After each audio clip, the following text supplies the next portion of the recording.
सच्ची घटना सुनिए एक संत की।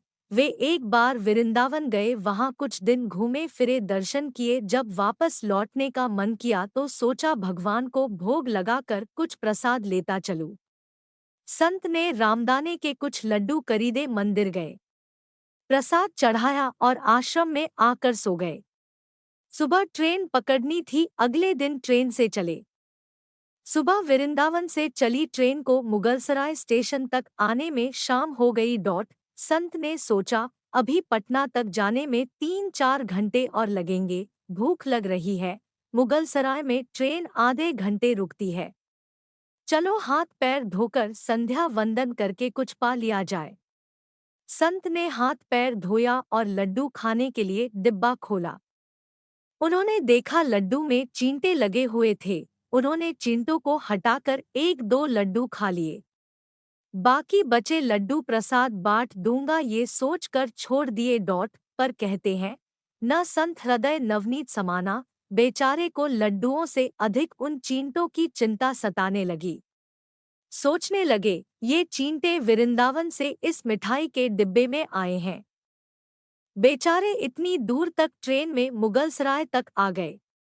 कितने भाग्यशाली थे, इनका जन्म वृंदावन में हुआ था। अब इतनी दूर से पता नहीं कितने दिन या कितने जन्म लग जाएंगे इनको वापस पहुंचने में। पता नहीं ब्रज की धूल इनको फिर कभी मिल भी पाएगी या नहीं। मैंने कितना बड़ा पाप कर दिया, इनका वृंदावन छुड़वा दिया। नहीं, मुझे वापस जाना होगा। और संत ने उन चींटों को वापस उसी मिठाई के डिब्बे में सावधानी से रखा और वृंदावन की ट्रेन पकड़ ली। उसी मिठाई की दुकान के पास गए, डिब्बा धरती पर रखा और हाथ जोड़ लिए। मेरे भाग्य में नहीं कि तेरे ब्रज में रह सकूं, तो मुझे कोई अधिकार भी नहीं कि जिसके भाग्य में ब्रज की धूल लिखी है उसे दूर कर सकूं। दुकानदार ने देखा तो आया, महाराज चींटे लग गए तो कोई बात नहीं, आप दूसरी मिठाई तौलवा लो। संत ने कहा भैया मिठाई में कोई कमी नहीं थी, इन हाथों से पाप होते होते रह गया, उसी का प्रायश्चित कर रहा हूँ। दुकानदार ने जब सारी बात जानी तो उस संत के पैरों के पास बैठ गया, भावुक हो गया।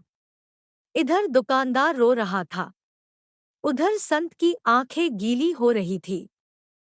बात भाव की है, बात उस निर्मल मन की है, बात ब्रज की है, बात मेरे वृंदावन की है, बात मेरे नटवर नागर और उनकी राधारानी की है, बात मेरे कृष्ण की राजधानी की है। बूझो तो बहुत कुछ है, नहीं तो बस पागलपन है। बस एक कहानी। घर से जब भी बाहर जाए तो घर में विराजमान अपने प्रभु से जरूर मिलकर जाएं, और जब लौट कर आए तो उनसे जरूर मिले, क्योंकि उनको भी आपके घर लौटने का इंतजार रहता है।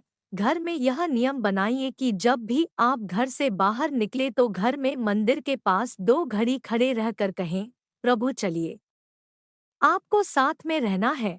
ऐसा बोलकर ही घर से निकले, क्योंकि आप भले ही लाखों की घड़ी हाथ में क्यों ना पहने हो, पर समय तो प्रभु के ही हाथ में है न।